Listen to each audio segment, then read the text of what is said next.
Kita beranjak kepada pertanyaan yang kedua. Pertanyaan kedua ini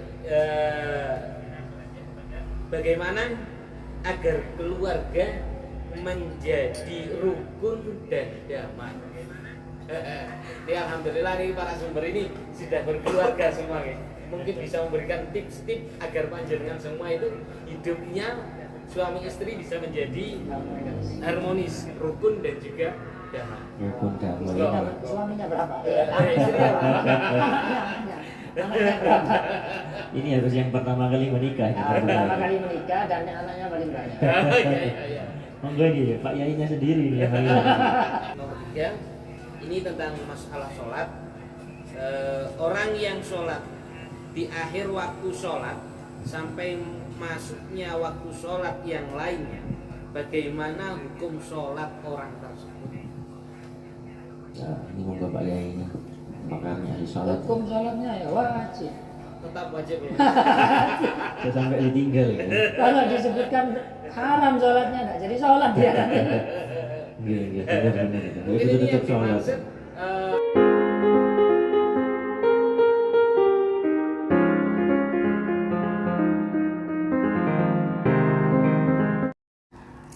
Bismillahirrahmanirrahim. Assalamualaikum warahmatullahi wabarakatuh. Waalaikumsalam warahmatullahi wabarakatuh. Alhamdulillahirabbil alamin, wassalatu wassalamu ala asrofil anbiya'i wal mursalin sayyidina maulana Muhammadin wa ala alihi washabihi wa barik wasallam ajma'in. Rabbi shrah li sadri wa yassir li amri wa hlul 'uqdatam min lisani yafqahu qawli. Amma ba'du.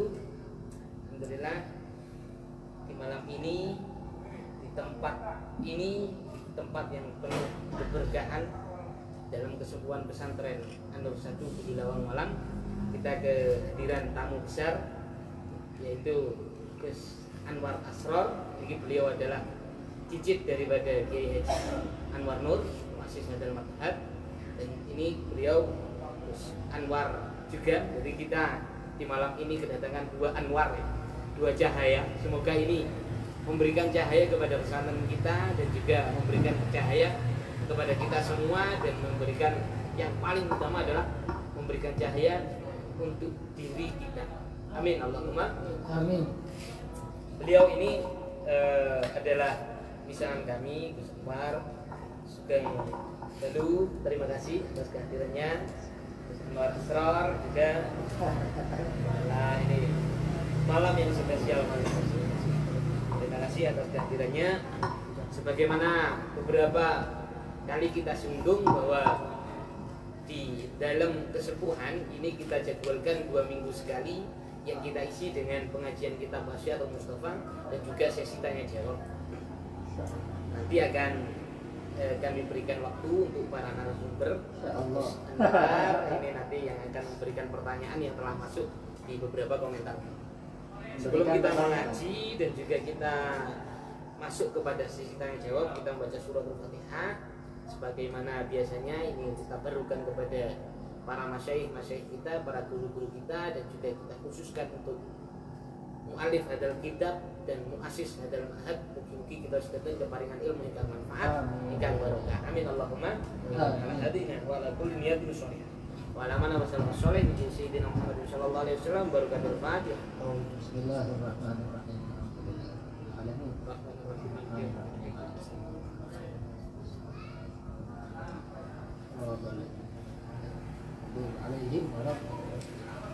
Ngapunten, sebelum kita tanya jawab, kita membaca kitab Wasiat atau Mustafa terlebih dahulu, karena ini tabarukan ya, tabarukan. Oke, untuk keterangannya kita lanjut di episode setelahnya. Besok insyaallah kita akan syuting di pabrik kasur di Pandaan. Besok kita akan mengaji di sana dan kita bahas. Untuk sekarang kita fokus kepada pertanyaan-pertanyaan yang sudah masuk. Bismillahirrahmanirrahim. Qala al-mu'allif rahimallahu taala wa nafa'ana bi yadhihi bid-dar amin. Rabbi shrah li sadri wa yassir li amri wahlul 'uqdatam min lisani yafqahu qawli. Wasiat Kanjeng Nabi Muhammad sallallahu alaihi wasallam kepada Sayyidina Ali adalah, ya Ali, ma khalaqallahu fil insani afdalu minal lisan yadkhulul jannata wa yadkhulun nar fasjunhu fa innahu kalbun akurun. Nabi Muhammad SAW ini berwasiat kepada Sayyidina Ali, wahai Ali, Allah Subhanahu wa taala tidak menjadikan pada tubuh manusia yang lebih utama daripada lisan. Lisan itu bisa membawa kita masuk ke surga dan juga bisa membawa kita untuk masuk ke neraka. Maka jagalah dia jagalah dia karena lisan itu bagaikan anjing yang ganas.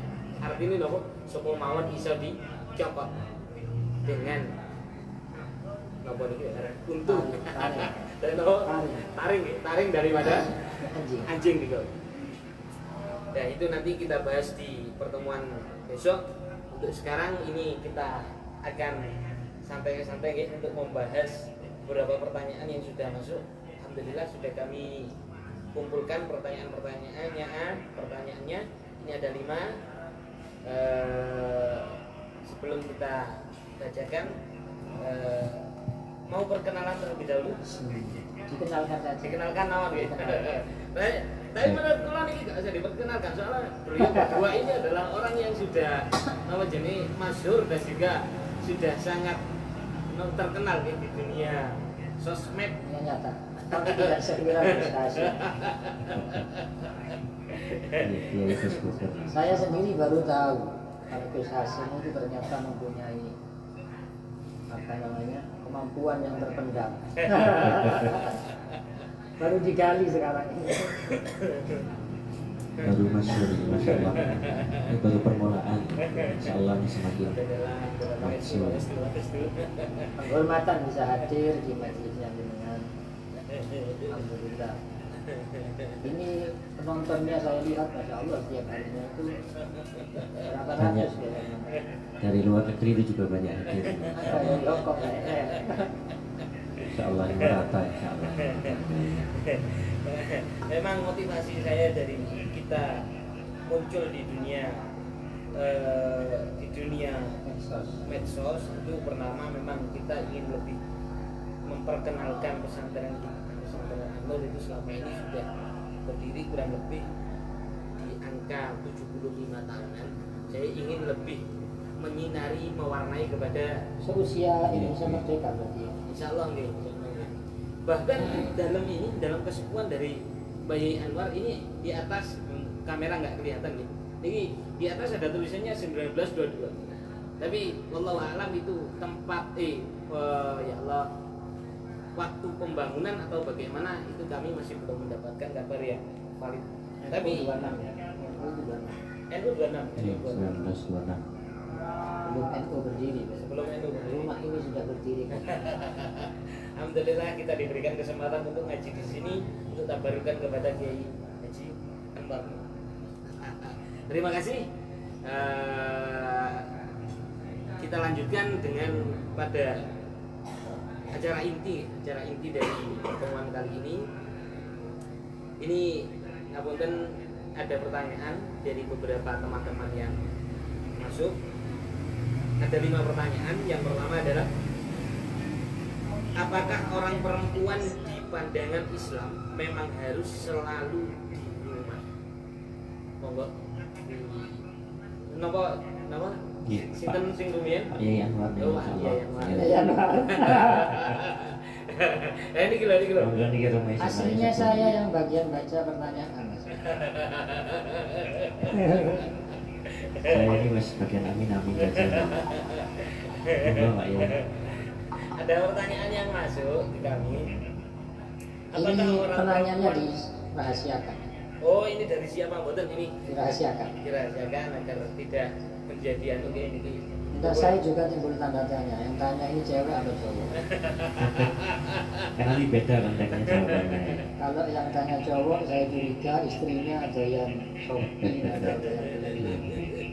Kalau yang cewek bagaimana ini? Kalau yang cewek ya ingin merdeka. Oh. Kalau jawabannya cocok dengan hatinya.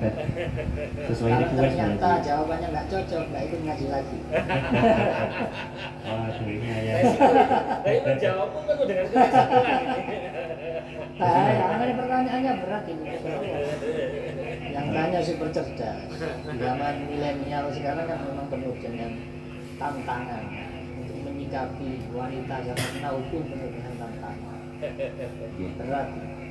Sayyidatuna Fatimah Zahra binti Rasulullah sallallahu alaihi wasallam pernah ditanya tentang sifatnya wanita salih. Wanita salihah dalam Ihya disebutkan wanita salihah itu kalau ghurabil a'sam, bagaikan gagak yang beruban. Tidak nemu. Sayyidah Fatimah ketika ditanya beliau menjawab, hiya allati la tanzuru ila rijali wa la yanzuru ilaiha rijalu. Berat kan? Perempuan, wanita salihah adalah wanita yang tidak pernah melihat laki-laki, tidak pernah dilihat oleh laki-laki. Kakak yang beruban zaman sekarang. Bukan Dima yang menjawab ini. Sudah kelas berat di jawabannya. Kelas ngaji ke ambil nomor jenenge para kiai ini gitu. Coba yang mencari di mana di rumah sendiri nggak nemu.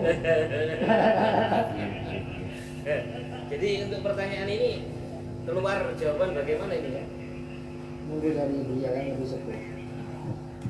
Tapi sebenarnya nih kalau kita lihat itu memang keluar rumah ini kan konteksnya bagaimana? Artinya tujuan keluar ini kan kalau ningali misalkan di ayat Al-Quran itu kan ada dalam surat Al-Ahzab itu waqarna fi buyutikunna wala tabarrajna tabarrujal jahiliyatil ula. Ada yang qiraah bacanya waqirna. Kalau waqarna berarti kan dari kata-kata koronanya ini kudu meneng dan geria. Memang anjurannya adalah untuk diam di rumah. Itu yang paling baik. Cuman bandingannya itu semacam begini. Fadilah keutamaan itu semacam ada sabda Nabi bahwa afdalu ibadati ummati tilawatul Quran. Sebaik-baik ibadah adalah membaca Al-Quran. Tapi di kesempatan yang lain juga disebutkan bahwa ibadah yang paling baik adalah akan membaca sholawat. Maka bahwa antara baik di rumah ataupun keluar ini mestinya adalah melihat kepada kondisi. Tentu yang paling baik adalah berada di rumah. Tetapi ketika kondisi menuntut untuk berada di luar rumah, sebagaimana mungkin kalau kita lihat sirahnya juga ada sahabiah yang keluar dari rumahnya beliau ikut membantu perang misalkan, ataupun juga ada sahabiah yang berdagang semacam itu kan juga ada. Tentunya yang paling baik adalah berada di dalam rumah. Tetapi kalau memang ada hajat, ada kebutuhan, asalkan tidak melanggar batasan-batasan syariat, ini tentunya juga diperbolehkan. Apalagi kalau zaman sekarang, ini kalau anak perempuan harus ada di rumah saja, istilahnya sekarang itu domestikasi. Wah, ini kira-kira ini wong wedok pada berontak apa ini? Penjara. Nah, gitu. Jadi mestinya harus ada keluasan. Gitu ya. Jadi artinya dalam pertanyaan yang kali ini, apakah orang perempuan di pandangan Islam memang harus selalu di rumah? Ini tafsir ya, melihat kepada kondisinya. Oke, namanya tadi. Jadi Aslinya memang harus ada di rumah. Yang paling baik adalah kalau tidak ada keperluan apapun, maka yang paling baik adalah di rumah. bahkan sholat berjamaah di masjid pun sebaiknya tidak, kan begitu keterangan-keterangan yang dulu. Cuman zaman sekarang dilarang ke masjid, perempuan protes. Kalau ke masjid dilarang, ke mall mana dilarang Pak Ustaz. Masjid tutup, pasar kok tidak. Perempuannya protes. Padahal kan bisa online, bisa di Shopee dan lain Nah, ini jawabannya sangat Ya, baik sekali kan. yang terpenting kan wanita zaman sekarang mampu memahami orang lain, mampu memahami posisi kehormatan dirinya sendiri. Dia harus ingat kalau dirinya ini orang mulia. Orang mulia yang tidak sembarang orang boleh lihat dia, tidak sembarang orang boleh menyentuh dia, tidak boleh sembarang orang boleh berinteraksi dengan dia. Nah itu kalau dia paham itu, mau keluar, mau apa terserah, mau pergi ke luar negeri, mau kemana terserah. Yang penting dia paham bagaimana posisi dia, interaksi dengan laki-laki, hadza mahramun wa hadza ghairu mahram, dia paham. Akan ada yang bukan mahram kerabatnya sendiri di dalam rumah, ada mahram yang ada di dalam rumah, tapi dia harus paham. Kadang-kadang kan enggak kan, hidupnya serumah jangan mahram. Oke. Jadi ini juga penting untuk terus menyimak pengajian Wasiatul Mustafa ini terkait batasan-batasan. Karena sejatinya apa yang disampaikan oleh Mbak Yayan tadi memang ada yang afdoliyah itu sebaiknya ada di rumah. Tetapi ketika memang di luar, nah ini perlu ada kajian-kajian khusus mana yang seperti dijelaskan tadi, mana mahram, mana yang tidak, siapa yang boleh ditemui, siapa yang tidak, mana batasan pergaulan. Nah, insya Allah nanti Lebih perinci kalau saya nanti di episode yang sesuai dengan Bapak. mungkin ada nanti edisi spesial Tentang kewanitaan. area wanita. Narasumbernya harus wanita. Iya. Bisa nanti bunyinya juga langsung. Mantap. Yang terpenting lagi, wanita zaman sekarang kalau mau keluar rumah, dia tidak memahami bagaimana kondisi dia seharusnya di rumah dan bagaimana seharusnya dia keluar rumah. Banyak kitabnya macam-macam, kitab hadis, kitab fikih menyebutkan perempuan kalau di luar rumah disuruh secantik mungkin, sewangi mungkin ketemu suaminya. Keluar rumah justru tidak boleh secantik mungkin, tidak boleh sewangi mungkin. Kalau bisa dia pakai pakaian yang sekiranya orang lain tidak bisa tertarik sama dia, cukup suaminya. Nah itu kan kalau kembali untuk sekarang. orang ya tidak bisa sampai, jangan sampai ketahuan bahwa itu adalah wanita tersebut. Kalau kita masih di bidang kebelujen itu kan jangan sampai ketahuan. Kenyataannya Gus Hasim sendiri mungkin merasakan kalau bersama suaminya, Sama istrinya ya. ya istrinya kalau Ini sudah tidak dibahas Sensasi. masuk pada Off the record kehidupan ini. pribadi. Nah, di dunia nyata banyak kenyataannya yang wanita kurang paham. Kumpul suami biasalah, pakai yang terserah, wangi-wangian juga terserah, bahkan kadang kecil tak tahu apa. Kumpul sama suami. Ketika mau keluar, Masya Allah 1 jam sebelumnya dandan. Itu fenomena zaman yang terbalik. Nah mungkin juga perlu ada peran aktif dari sang suami dalam hal ini, karena ya, di beberapa kesempatan memang kadang-kadang ya, sing lanang ini aja gak pati jaluan di rumah itu, dan sehingga kemudian Jalur apa itu? artinya kemudian kurang untuk memberikan pemahaman kepada istrinya untuk selalu perfect ketika di rumah begitu. Dan sehingga mungkin juga tidak bisa disalahkan 100% kepada para wanita. Jadi intinya juga sama-sama belajar bahwa masing-masing punya tanggung jawab masing itu. Jadi apa ceritanya agar ketika ia berada di rumah ini menjadi primadona bagi sang suami. Subhanallah. Lanjut. Jadi untuk pertanyaan yang pertama ini ada beberapa opsi. Jadi untuk afdoliyah daripada orang perempuan itu tetap ada di rumah. Tapi misal Kalau afdaliyah ya alal itlaq. itulah Kalau afdaliyah ya. rumah. Tapi kalau itu Indal hajat. hajat ada keperluan apa gitu. Oke. Nah ini kemungkinan jawabannya nanti bisa disimpulkan lebih dalam lagi. Kita beranjak kepada pertanyaan yang kedua. Pertanyaan kedua ini bagaimana agar keluarga menjadi rukun dan damai? Ya alhamdulillah nih para sumber ini sudah berkeluarga semua ya. Mungkin bisa memberikan tips-tips agar panjenengan semua itu hidupnya suami istri bisa menjadi harmonis, rukun dan juga damai. Rukun damai. Suaminya berapa? Istrinya Anaknya berapa? Ini harus yang pertama kali menikah. Pertama kali menikah dan anaknya paling banyak. Iya. Monggo nih, Pak Yainya sendiri nih yang paling saya ngawali. Karena dia mau pelopori untuk nikah cepat-cepat ya. Gus Hasim sudah 10 tahun. Menikah sudah 9 tahun. 9 tahun. Ayo, mari kita sudah mengarungi berbagai macam gelombang dan ombak. Yang paling saya ingat daripada kenapa kita bagaimana cara kita agar bisa harmonis itu sebagaimana dulu ketika saya waktu nikah waktu serah terima itu saya ingat betul yang serah terima waktu itu adalah kakak misanan kami Gus Betul Bari pengasuh pesantren wisata.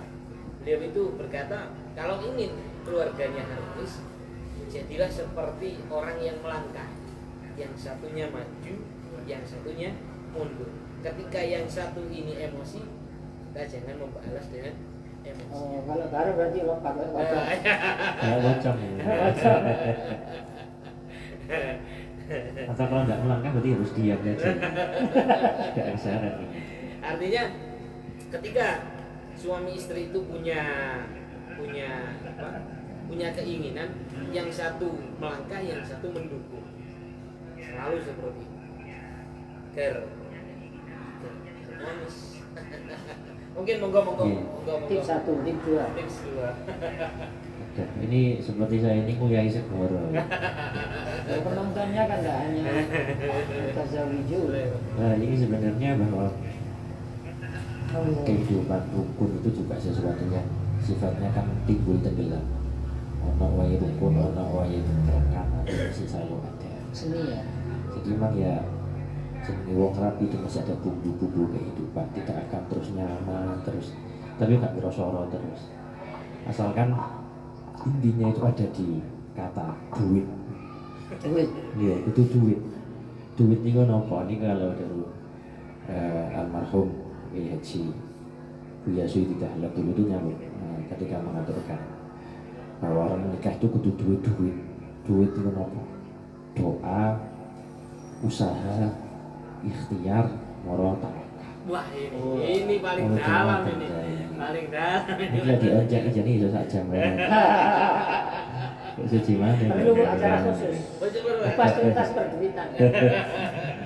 Tapi ya intinya ya bahwa sementing pada hal ini kudu ono dungone kaiso mek usaha tok. Artinya ketika semuanya diawali dengan doa, artinya dengan keinginan yang tulus, keinginan yang baik bahwa pernikahan itu digunakan sebagai ajang beribadah bersama-sama, ibadah yang durasinya panjang, insya Allah.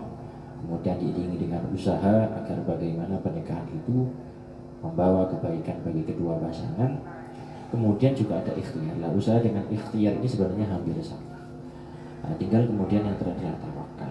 Artinya tawakal. Ikhtiar dengan ikhlas. Oh, ini gue mantap. Iman dan ikhlas. Ini wakeh nih.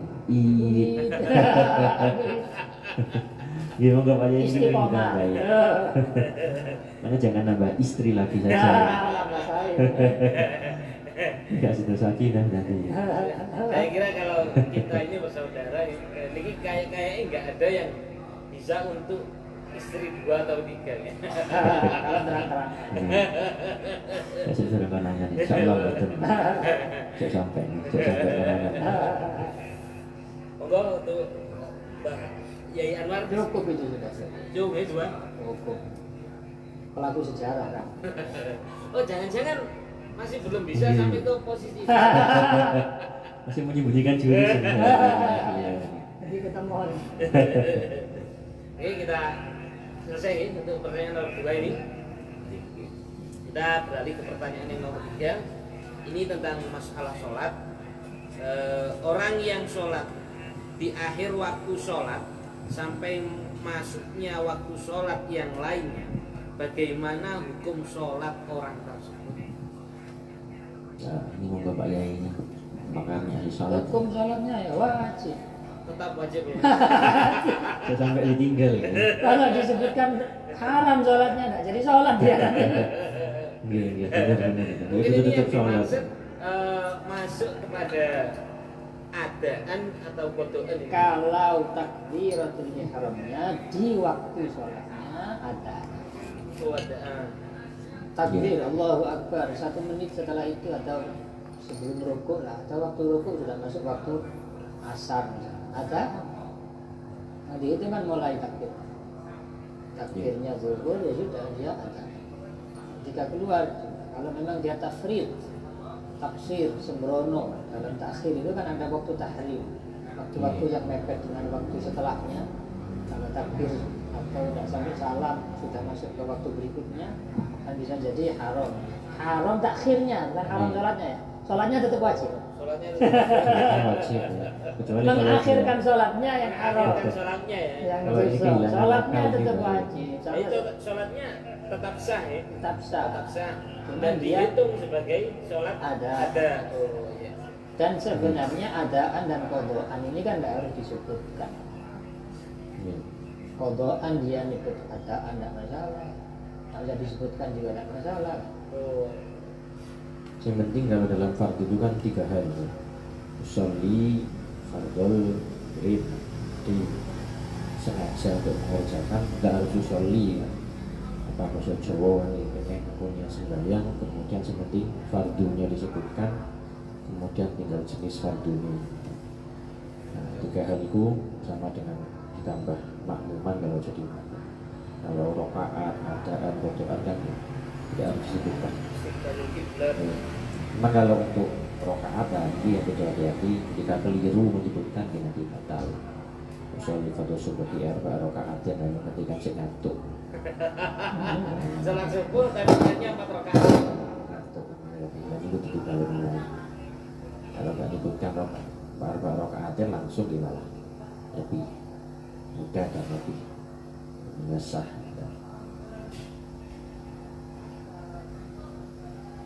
Oke, boleh. Saya tambahin lagi. Intinya wajib. Ya, Iya, jadi ini Sholatnya bisa tetap wajib. hukumnya kalau melihat pertanyaannya jadi Sholatnya tetap wajib, bagaimana sah. hukum sholatnya tetap Iya. tetap sah? Tetap wajib, tetap Tetap sah, sah. tetap adaan. Oh ya. Kecuali kalau sudah keluar waktu Iya. itu jadi kodoan. Tapi sebenarnya gitu, setiap pertanyaan itu pasti akan ada perincian. Tafsir. Karena bisa saja itu nanti waktu darurat. Contohnya seperti orang yang jamak takhir misalnya, karena kan juga sudah keluar waktu. Atau kemudian orang yang baru bangun kerinang istilahnya itu kawanan, nah kan juga ada waktu darurat itu. Jadi mungkin yang penting kudu sembahyang Pokok sholatnya tetap pokoknya wajib. sembahyang. Sholatnya tetap wajib ya. Boleh kemudian di haram-haram malah boleh gak sembahyang. Jadi mau yang penting kudu sembahyang masih telat-telat. Nah, itu. Tapi aja bendino. Iya jadi kayak rutinan. Tadi untuk pertanyaan yang nomor 3 ini, orang yang sholat di akhir waktu, sholat sampai masuknya waktu sholat yang lainnya, bagaimana hukum sholatnya? Dia tetap sah dan juga masih masuk dalam kategori sholat ada bukan kode. Sholatnya Bukan kodok. bukan kodoan. Ini kita beralih lagi ke pertanyaan ke berapa ini? Ke 10. Wah, waktu ini pertanyaannya kayak di mall. Dan apa bonus ini sebetulnya. Kita urutkan tentang bab sholat malam ya. Bagaimana hukumnya orang laki-laki yang meninggalkan sholat Jumat? Ada orang laki-laki dia sengaja atau tidak sengaja, yang jelas dia tidak melaksanakan sholat Jumat. Kalau tidak sengaja sudah tidak ada pembahasan. Kalau Jumatan isyanan tidak ada pembahasan. Kalau Jumatan manaman karena tidur tidak ada pembahasan. Yang dibahas kan yang sengaja meninggalkan Ta'ammidan. ta'amidan. 1 kali haram, 2 kali haram, 3 kali disebutkan dalam hadis kutiba minal munafiqin. Antara salah Jumu'atin kutiba minal munafiqin. Dianggap sebagai orang munafik itu bukan hal yang biasa. Berat itu. Fitarkil asfali minan nar. Secara singkat, soalnya kan sholat Jumat itu ya wajib fardu ain. Apa lagi? Cuman ini juga banyak fenomena ya orang yang kemudian tidak mau Jumatan gara-gara corona. Nah ini kita penting ya ini. Alasannya nggak usah kena corona, ya sekarang Jumatan. Ini gimana kalau tadi ada Pak ya ini? Sekarang coronanya dipandang dari berbagai sisi. Ini syai'un muhaqqaq apa syai'un mauhum. Kalau kita lihat di berbagai daerah, beberapa daerah, desa-desa aman-aman saja. Desanya yang mana ini? Berarti ya yang aman-aman saja, yang desa yang aman-aman saja. Berarti coronanya dianggap syai'un mauhum. Di situ sesuatu yang tidak jelas. Artinya potensi benar-benar bahaya di bawah 50%. Ketika itu potensinya di bawah 50%, ya tidak boleh i'timad ala hadzal mauhum. Tidak boleh mauhum itu dijadikan dasar untuk tarkul jum'ah. Kecuali kalau betul-betul darurat betul dan dibuktikan nyata. Berarti seperti pembagian ada zona-zona merah, kuning, hijau itu ya. Kalau memang betul-betul ya, kalau itu sekedar permainan di kayak warna ya kita kasih warna kuning, kasih warna hijau, ya beda lagi. Yang belum ada warna biru ini. Jadi ini juga ada fenomena orang-orang yang memang tidak melaksanakan Jumat dengan alasan semacam tadi itu, memang jadi karena takut corona dan lain sebagainya. Ada mungkin bagi satu orang ya, bagi satu orang mungkin memang secara keyakinannya dia zonnul mukallafnya memang betul-betul berbahaya begitu ya. Dan kenyataannya memang begitu bagi dia.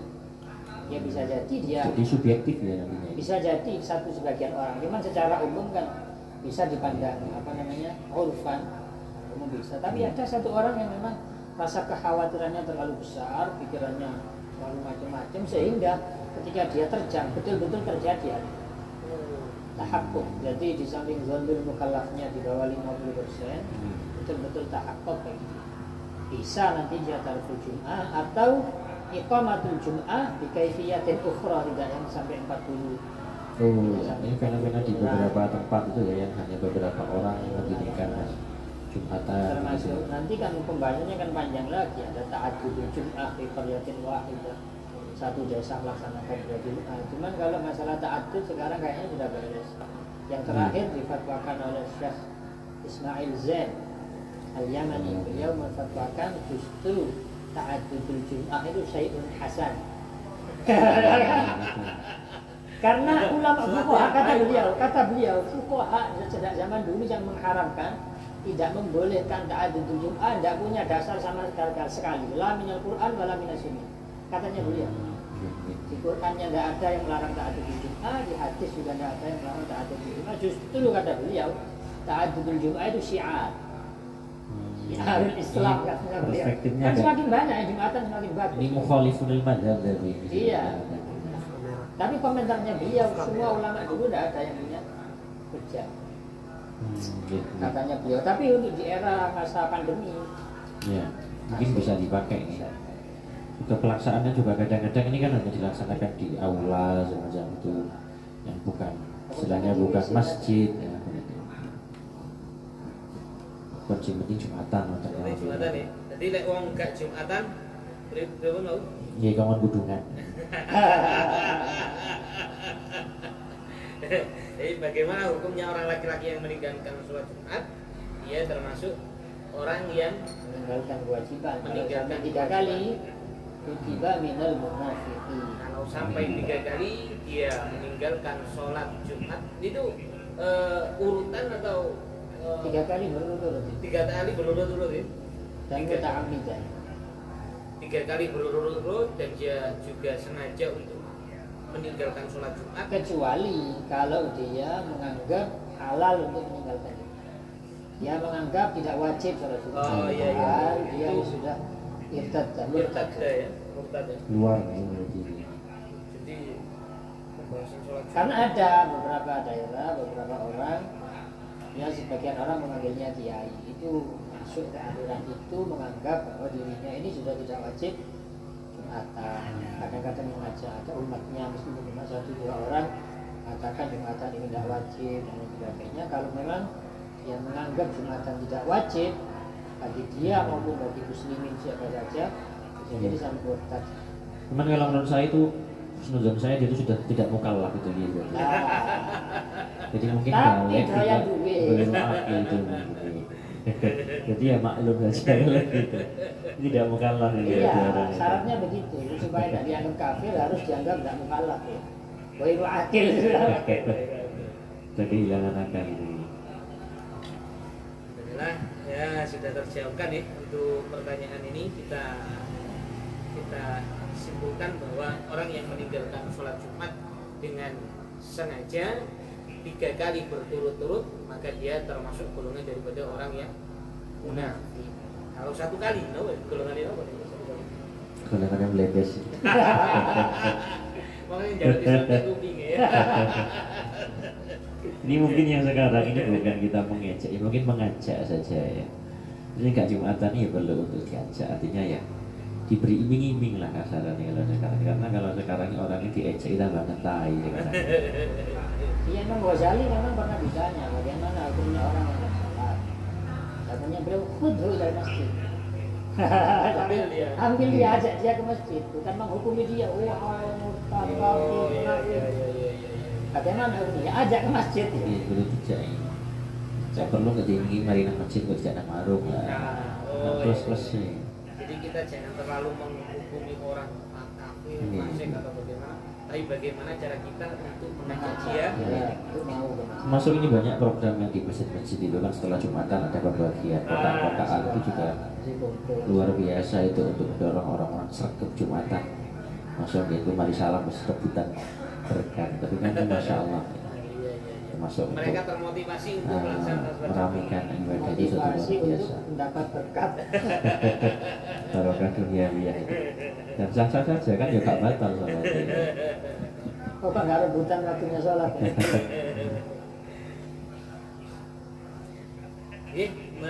Kita masuk di pertanyaan terakhir ini. Saya lihat kita sudah hampir 30 menit. Biasanya itu alhamdulillah. Ini adalah termasuk daripada istimewa ini. Kita bisa Ini sebenarnya mestinya harus 90 menit ya kayak bal-bal. Ini babak pertama belum habis. ya mungkin nanti di sesi Oh, ada yang babak kedepan. kedua. Next session. Ini muda ya sepertinya. Kita melanjut ke pertanyaan keempat.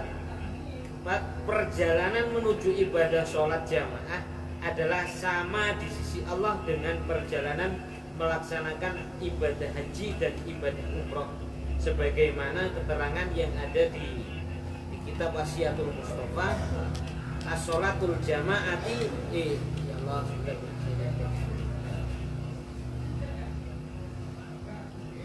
alaika bi sholatil jamaati fa innaha indallahi kamasyika ilal haji wal umrah. Maksud daripada konteks ini bagaimana? Apa memang orang yang berangkat untuk melaksanakan sholat jamaah itu ganjaran atau fadilah atau derajatnya sama dengan orang yang melaksanakan sholat ibadah haji dan ibadah umrah?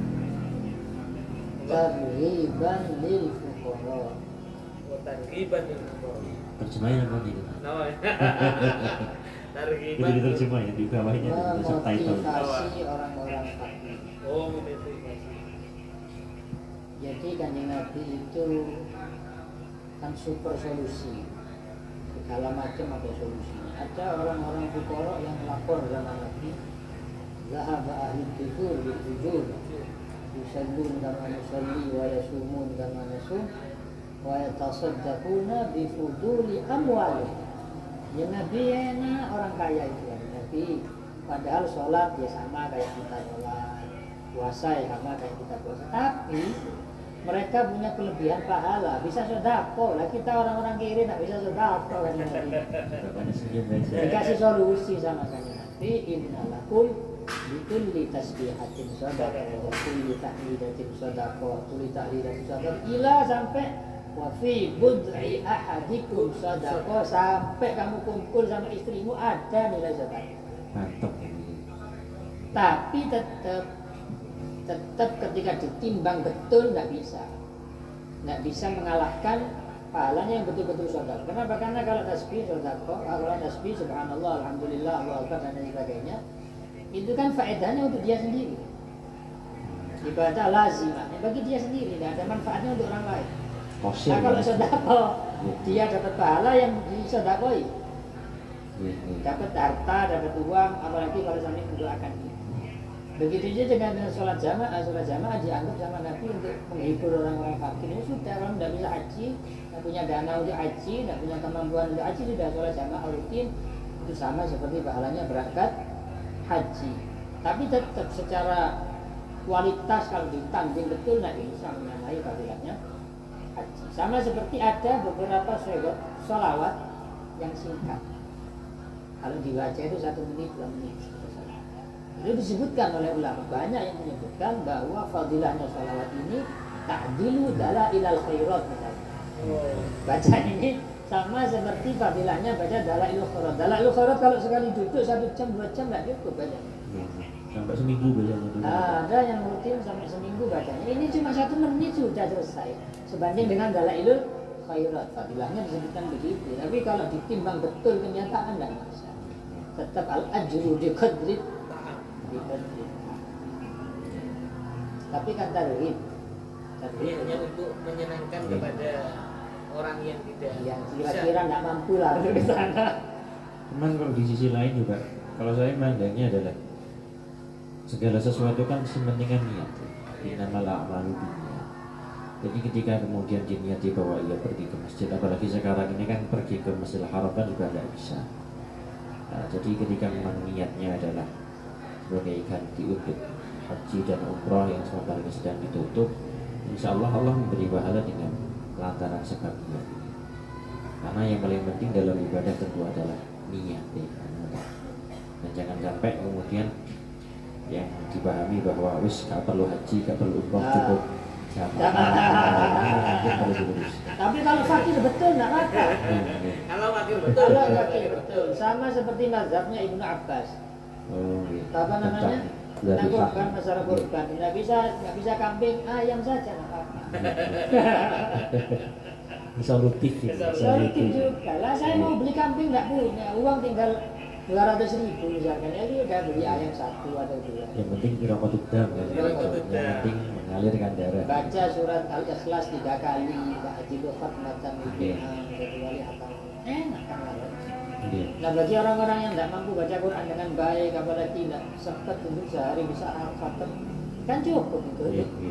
Ala samarrat min kulli wallahu ahad.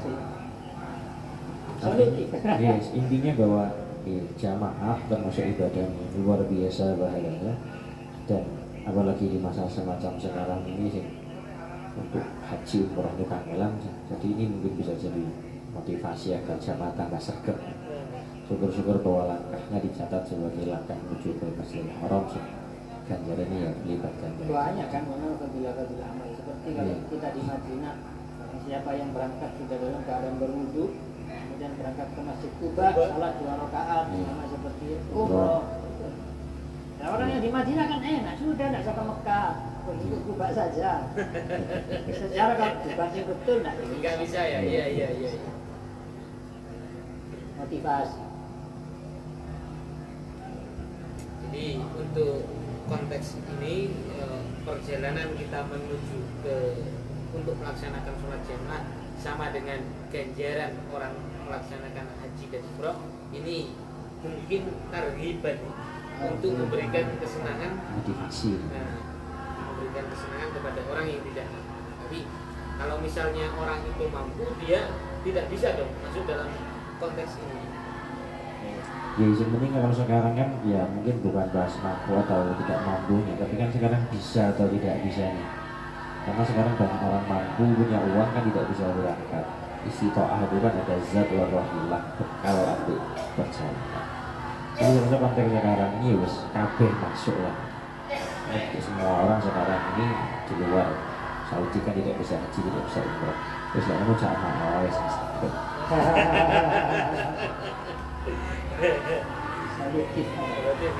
Jadi untuk pertanyaan ketiga ini murni untuk tarhiban ya, untuk menyenangkan kepada orang yang tidak bisa dan juga orang yang tidak mampu. Tapi memang betul-betul berfadilah begitu, meskipun secara kenyataan tidak bisa dibantu.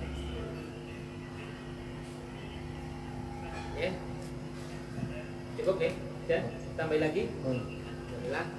Sampun cukup mungkin nyambung di edisi berikutnya Amin amin amin. Ikuti terus channelnya beliau. bersama Pak Yasin. Insyaallah tambah barokah, tambah ilmu, tambah sukses Amin dunia amin akhirat. amin. Terima kasih. Ini adalah beberapa pertanyaan yang sudah masuk di kami dan sudah kita bahas. Artinya panjenengan pun nagih malih niki sampun kula bahas kalian para dzurriyyate Mbah Yai Anwar. Alhamdulillah, terima kasih kepada Gus Anwar dan Gus Anwar. Nah, ini repot loh ini. Ini sami Anwari. Tapi mungkin kita ngaji kita Wasiatul Mustafa. Kita belajar ta'alum niki Allah Subhanahu wa taala dan dosakan kita sedanten angsal ilmu kita manfaat dan ilmu kita. Amin. Nah, terima kasih. Ini yang bisa kami sampaikan, kurang lebihnya mohon maaf yang sebesar-besarnya. Ihdinas siratal mustaqim. Kita akhiri dengan pembacaan doa bersama-sama. Bismillahirrahmanirrahim. Ya Rabbi bil Mustafa baligh maqasidana واغفر لنا ما مضى ya wasi'al karam ya Rabbi bil Mustafa baligh maqasidana waghfir lana ma madha ya wasi'al karam ya Rabbi bil Mustafa baligh maqasidana waghfir lana ma madha ya wasi'al karam. Assalamualaikum warahmatullahi wabarakatuh.